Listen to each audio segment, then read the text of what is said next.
अस्सलामुअलैकुम मेरे अज़ीज़ तलबा और तालिबात। मैं हूँ मोहम्मद आतिफ़ याकूब और उम्मीद करता हूँ कि आप सब बख़ैर व आफ़ियत हैं। आप मुझसे पढ़ रहे हैं जमात दहम की फ़िज़िक्स और जमात दहम की फ़िज़िक्स में हम अपनी किताब का चैप्टर नंबर 18 यानी कि एटॉमिक एंड न्यूक्लियर फ़िज़िक्स पढ़ रहे हैं। अपने गुज़िश्ता लेक्चर में हमने अल्फ़ा, बीटा और गैमा रेडिएशंस की ख़ुसूसियात और उसकी नौइयत के बारे में पढ़ा। आज के लेक्चर में हम देखेंगे कि ये रेडिएशन इंसान के लिए ख़तरनाक भी हैं या नहीं। अगर ख़तरनाक हैं तो इसकी महफूज हद क्या है, हम कितनी रेडिएशंस जज़ब करें तो वो महफूज तसव्वुर की जाएंगी। ना सिर्फ ये बल्कि एक बड़ा अहम कॉन्सेप्ट हाफ़ लाइफ के बारे में जानेंगे। हाफ़ लाइफ क्या होती है, कितने अरसे में हाफ़ लाइफ को अचीव किया जाएगा, ये तमाम चीज़ें सीखने के लिए, समझने के लिए आइए चलते हैं अपने लाइट बोर्ड की जानिब। जी तो मेरे अज़ीज़ तलबा और तालबात, जैसा कि मैंने लेक्चर के आगाज़ में बताया है कि चूँकि हमने अपने गुज़िश्ता लेक्चर्स के अंदर बात की है रेडिएशंस के बारे में, वो रेडिएशंस अल्फ़ा भी हो सकती हैं, बीटा भी हो सकती हैं और गैमा रेडिएशंस भी हो सकती हैं। इन तीनों का हमने आयोनाइजेशन असर भी देखा और इन तीनों की हम लोगों ने पेनिट्रेटिंग पावर भी देखी। अब इंसान का जो जिस्म है ये एटम से मिलके बना है। अब एटम्स आयोनाइज भी हो सकते हैं और इन एटम के अंदर पेनिट्रेट भी हुआ जा सकता है।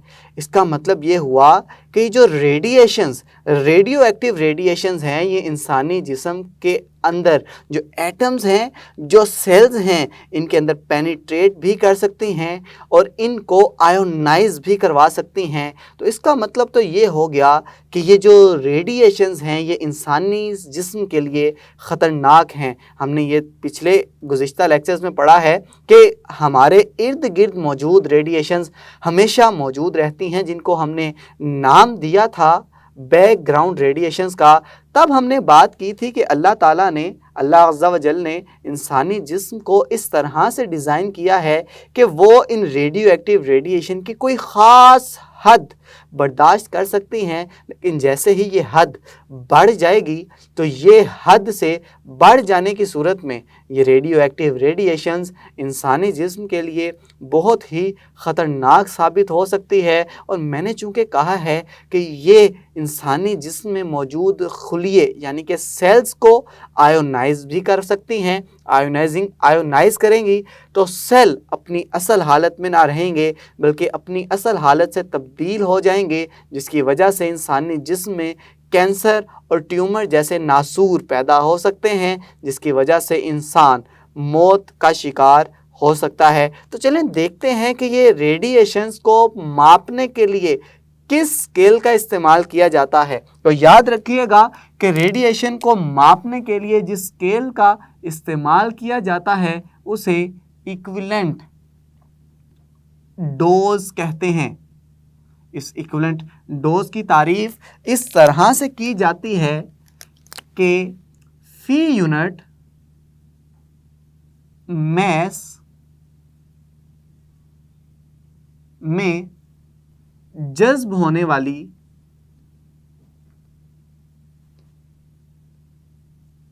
रेडिएशन की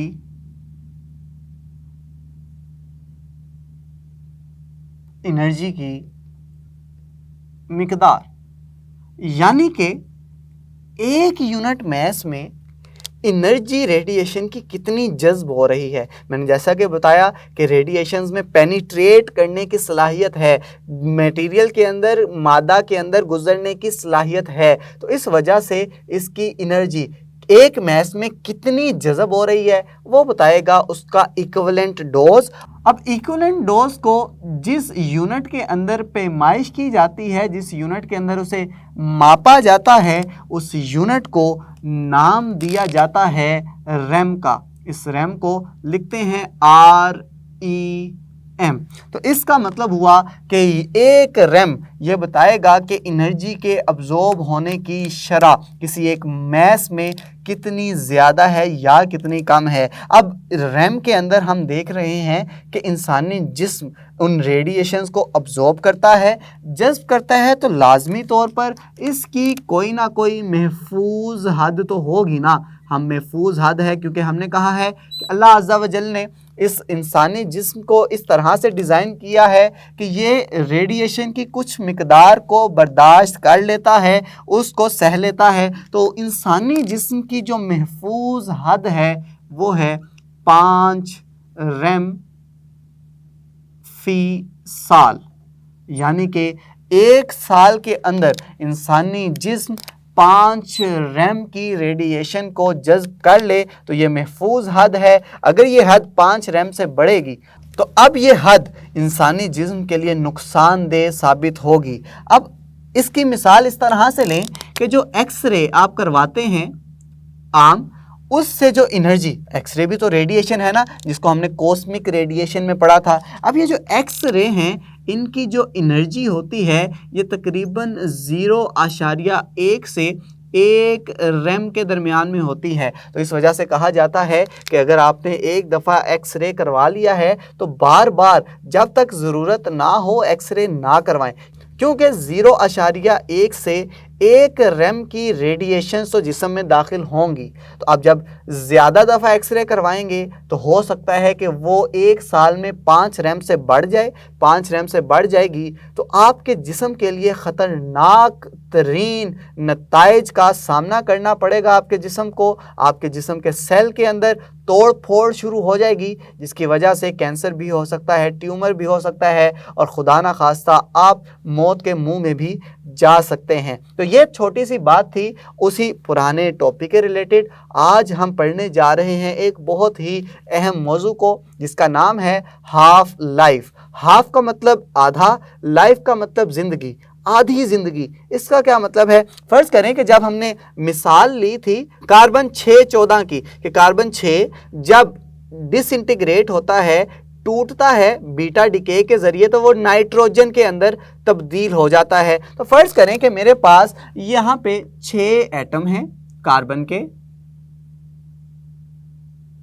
6 एटम बना दिए। अब इनमें से फ़र्ज़ करें ये एक कार्बन का एटम टूट गया और ये कार्बन का एटम टूट के नाइट्रोजन के अंदर तब्दील हो गया। मज़ीद कुछ अरसा गुजरा तो दूसरा कार्बन का एटम भी टूटा और ये नाइट्रोजन के अंदर तब्दील हो गया। फिर और अरसा गुजरा, और अरसा गुजरने के बाद ये वाला कार्बन का एटम भी टूटा और नाइट्रोजन के अंदर तब्दील हो गया। तो पहले कार्बन के एटम की तादाद 6 थी, अब ये तादाद रह गई है 3, आधी हो गई। तो अब वो लम्हा, वो वक्त जो कि इनिशियल इब्तदाई तौर पर मौजूद एटम्स की तादाद को आधा करवाने के लिए दरकार होगा, उसे हम हाफ लाइफ कहेंगे। या इसको इस तरह से भी कहा जा सकता है कि ऐसा दौरानिया जिसमें एटम्स अपने असल से आधे रह जाएं, उसे हम नाम देते हैं हाफ लाइफ का। तो चलें क्यों ना हम हाफ लाइफ की तारीफ लिख लें। हेडिंग देंगे सबसे पहले हाफ लाइफ की। तो हाफ लाइफ की तारीफ आपकी किताब वाले ने कुछ इस तरह से की है कि वो वक्त जिसमें गैर क़याम पज़ीर रेडियो एक्टिव न्यूक्लियाई की आधी तादाद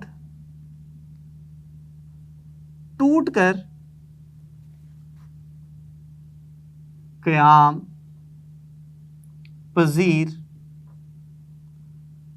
न्यूक्लियाई में तब्दील हो जाती है, हाफ लाइफ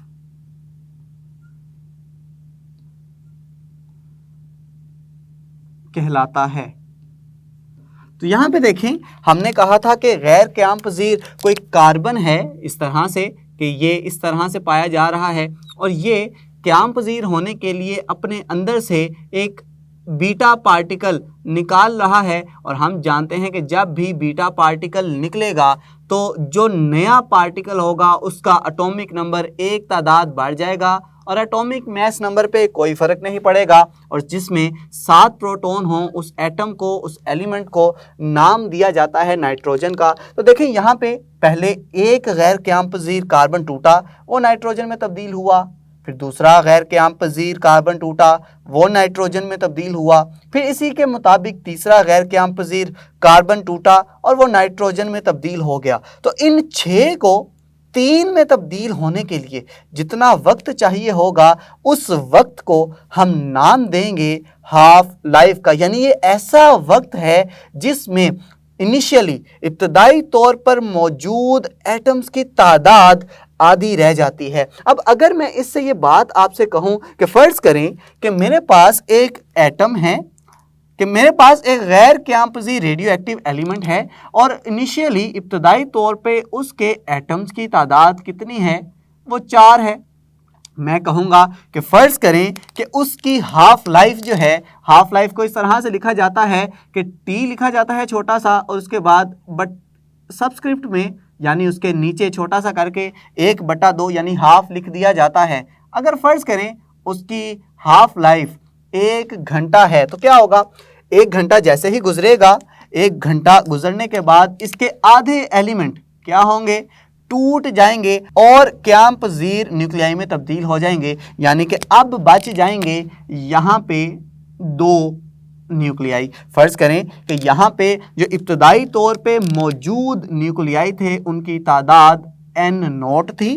N0 का मतलब क्या है जी, यहाँ पे N0 का मतलब ये है इब्तदाई न्यूक्लियाई की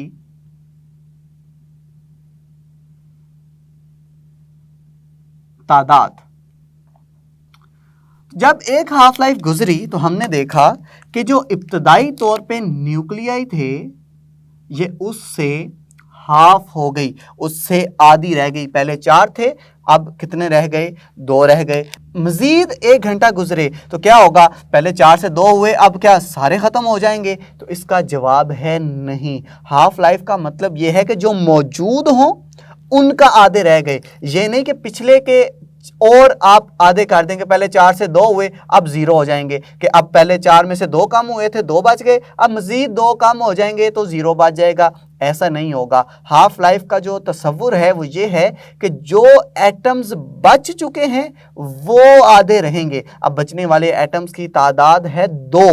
मज़ीद हाफ लाइफ एक और गुजरेगी तो अब 2 की बजाय बच जाएंगे सिर्फ और सिर्फ 1 एटम। अब 1 एटम बचा है, इसका मतलब है कि 2 में से 1 इंटीग्रेट हो गया। इस 2 में से आधे एटम्स डिसइंटीग्रेट यानी कि टूट गए। तो अब मैं कहूँगा कि यहाँ पे भी एटम आधे रह गए हैं। किसके? ऐसे एलिमेंट्स के जो पहले से इब्तदाई तौर पे आधे हो चुके थे। तो अब अगर मैं इसको लिखना चाहूँ तो इसको मैं इस तरह से भी तो लिख सकता हूँ कि 1/2 ज़रब 1/2 और ये ज़रब खाएगा इब्तदाई तौर पे मौजूद न्यूक्लियाई की तादाद को। इसको मैं इस तरह से अगर लिख दूं तो गलत बात तो नहीं है, कोई गलत बात नहीं है जी।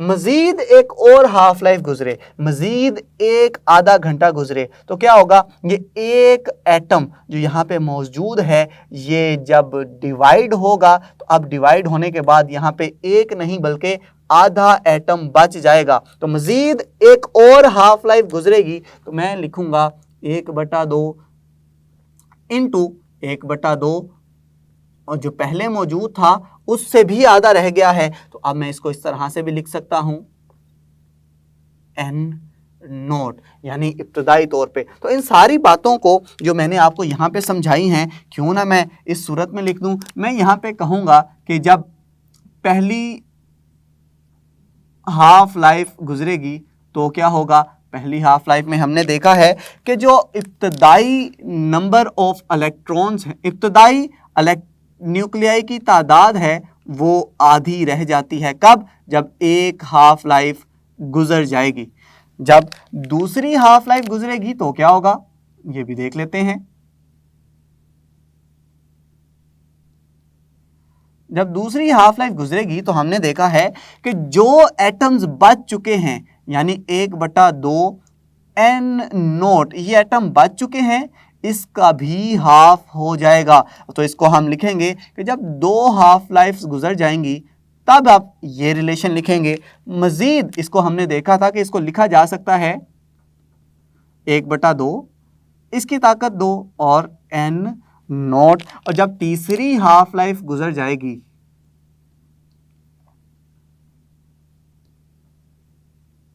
तो तीसरी हाफ लाइफ गुजर जाने के बाद क्या होगा कि जो रह चुके हैं एलिमेंट्स, यानी कि ये वाले जो एलिमेंट्स बच चुके हैं, इसकी भी तादाद आधी हो जाएगी। और इसको हमने लिखा है 1/2 इसकी पावर 3 n नॉट। तो यहाँ पे आ जाएगा तीसरी हाफ लाइफ के बाद कुछ इस तरह से। अब देखें यहाँ पे एक पैटर्न चलता आ रहा है, एक तरतीब चलती आ रही है कि जब एक हाफ लाइफ होगी तो 1/2 की ताकत 1, जब 2 हाफ लाइफ गुजर जाएंगी तो 1/2 की ताकत 2, जब 3 हाफ लाइफ गुजर जाएंगी तो 1/2 की ताकत 3। यानी कि एक जनरल फार्मूला ना बना लो इसके लिए। जब सब हालतों में एक जैसी तरतीब चलती आ रही है तो एक जनरल फार्मूला बनाता हूं मैं हाफ लाइफ का। तो क्या होगा, जनरल फार्मूले में मैं लिखूंगा कि नंबर ऑफ हाफ लाइफ्स ये कितनी बराबर हो जाएंगे, ये बराबर होगा 1/2 की ताकत, और यहाँ पे आ जाएगा ओरिजिनल नंबर्स, यानी कि इब्तदाई तौर पे जो मौजूद न्यूक्लियाई थे वो ज़रब खा जाएंगे। तो यहाँ पे n क्या बता रहा है, यहाँ पे बता रहा है कि कितनी हाफ लाइफ्स गुजरी हैं, यानी कि हाफ लाइफ की तादाद को बता रहा है कि अगर तो 2 हाफ लाइफ गुजरी हैं तो n की जगह 2 दर्ज कर दो, अगर 3 गुजरी हैं तो 3 दर्ज कर दो, 5 गुजरी हैं तो 5 कर दो, 6 गुजरी हैं तो 6 कर दो। अब यहाँ पे जो मैंने n लिखा है, n का मतलब है कि अब जो एटम्स बच गए हैं, और n नोट का मतलब था इब्तदाई तौर पर मौजूद नंबर ऑफ एटम्स के इब्तदाई तौर पर एटम्स की तादाद क्या थी। तो ये नंबर बच जाने वाले ये हमेशा 1/2 की ताकत n से ज़रब खाते चले जाएंगे, और जैसे जैसे n बढ़ाता चला जाऊंगा तो वैसे वैसे नंबर ऑफ एटम्स भी कम होते चले जाएंगे। 4 से 2, 2 से 1, 1 से फिर आधा। तो अगर फ़र्ज़ करें मैं आपसे सवाल पूछता हूं कि क्या कभी ये बच जाने वाले एटम्स ज़ीरो हो सकते हैं, तो आप सोच सकते हैं कि हाँ जी एक वक्त ऐसा आ जाएगा कि ज़ीरो होगा। तो मैं आपको यहाँ पे एक अहम बात बताने लगा हूँ कि कभी भी बच जाने वाले एटम्स की तादाद ज़ीरो नहीं होगी। कैसे ज़ीरो नहीं होगी, फ़र्ज़ करें कि मेरे पास पहले इब्तदाई तौर पे मौजूद हैं 8 एटम्स, ये बन गए 2, 4, 5, 6, 7 और 8 एटम्स बन गए। जब एक हाफ लाइफ गुजरेगी तो क्या हो जाएगा, ये 4 एटम्स तबाह हो जाएंगे, ख़त्म हो जाएंगे, टूट जाएंगे, बाकी पीछे बचेंगे 4। मज़ीद एक हाफ लाइफ गुजरेगी तो इन 4 का आधा रह जाएगा, बचेंगे 2। मज़ीद एक हाफ लाइफ गुजरेगी, इन 2 का आधा रह जाएगा, बचेगा 1। मज़ीद एक हाफ लाइफ गुजरेगी तो बचेंगे 0, आधे को मैं लिख रहा हूँ 0.5। चलें यहाँ पे नंबर भी लिखता जाता हूँ ताकि मज़ीद चीज़ें वाज़िया होती चली जाएं।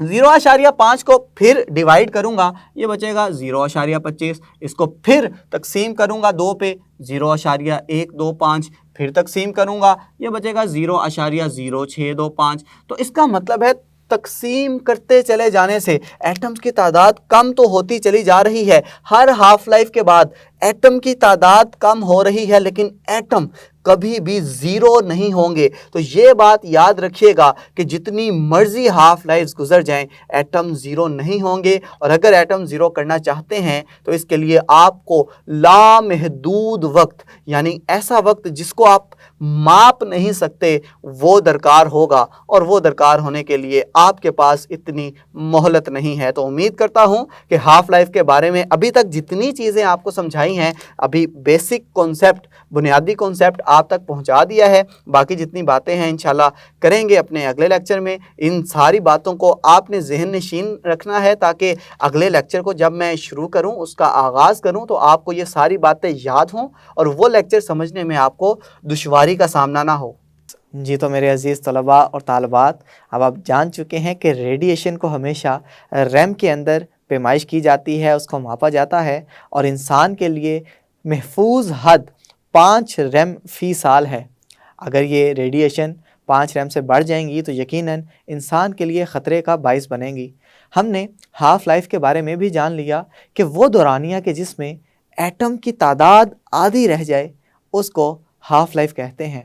हाफ लाइफ के बारे में मज़ीद अपनी अंडरस्टैंडिंग बढ़ाएंगे अगले वीडियो लेक्चर में। तब तक के लिए अपना ख्याल रखें, अपने से ज़्यादा दूसरों का खुश रहें, खुशियाँ बांटें। अल्लाह हाफिज़।